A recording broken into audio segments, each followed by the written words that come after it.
one of the reasons I am very inspired about this initiative is because my mom died from AIDS-related pneumonia.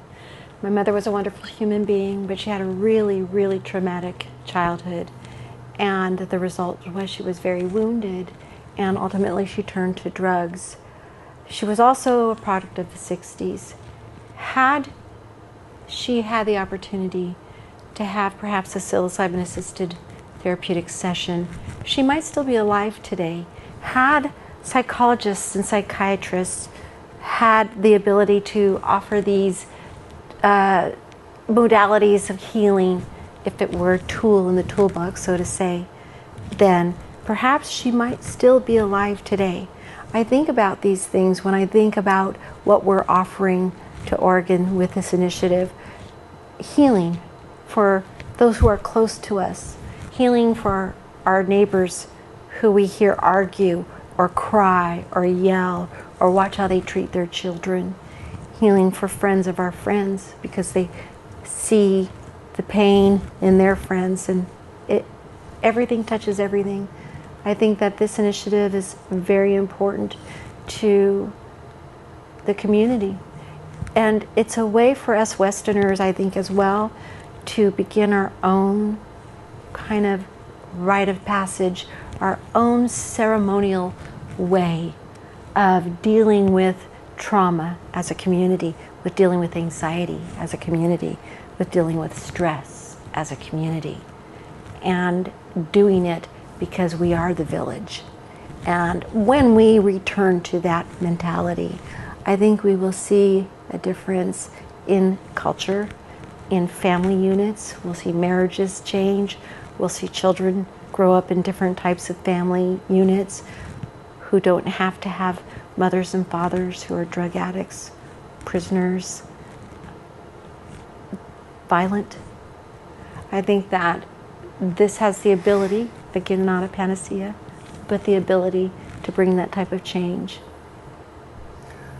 You know, I've heard it said that, and rightfully, that trauma is passed down the generations. Well, healing can be passed up the generations.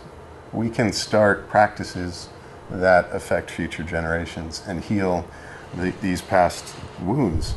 You know, we travel around the state, talk to different crowds, and we often ask, you know, how many people know someone who's suffering? How many people know someone who's suffering from an addiction, from depression, has suicidal thoughts? And, you know, it's just everyone in the room. You know, so we all know what this is about. We're hurting as a people. And I do think that there could be energy around healing modalities that are communal, that reflect something about our culture, reflect something that says we're moving in the right direction, break down these taboos and stigmas, and get reconnected to ourselves. And let's talk for real, and let's use nature's gifts where they're appropriate. And I'd really like to see that happen here in Oregon. And I think it's a potential template to advance across the country.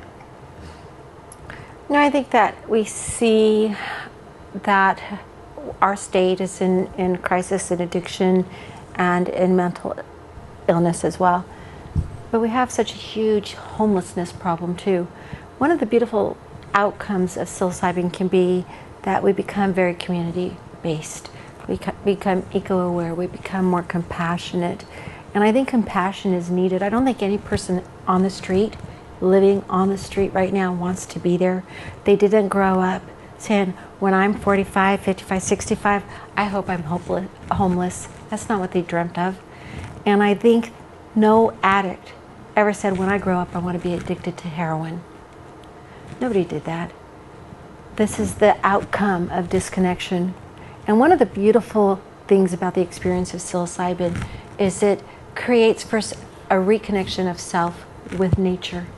And when we reconnect with nature and the cosmos, it's much easier to reconnect with one another and to care and to have compassion for those who are hurting outside of our own circle. And we cannot pour from an empty cup. So first we ourselves have to be healthy and full. And when we do that, I think we can see changes in the way that we care for those who are on the streets and care for those who are struggling with hardcore addiction. I really think that psilocybin has that potential. And so far the FDA clinical trials seem to be showing this to be effective. And the power is within us, right? Psilocybin is, yes, we ingest it. It's a little piece of nature that we take into our body, but it activates what's in us. The healing energy is within us. So this is a different model than giving our power over to the doctor or the government or anything like that.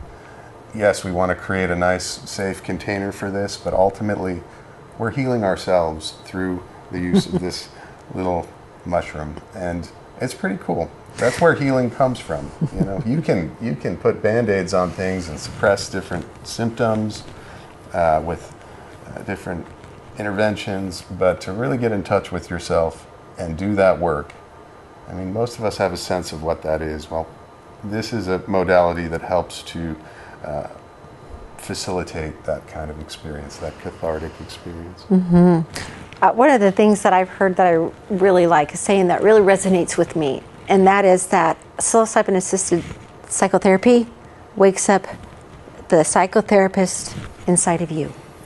And so we are, as Tom says, the ones who heal ourselves. I cannot heal you. I can have tools that I can share with you, but you have to use them. And the beautiful thing about psilocybin is that it wakes up that inner guru that can take those tools and say, how can I use these? Look at this broken puzzle. How can I put all these pieces back together the way they were meant to be? That's the beauty of the mystical and mysterious experience that's facilitated through psilocybin when the set and setting is the way it should be.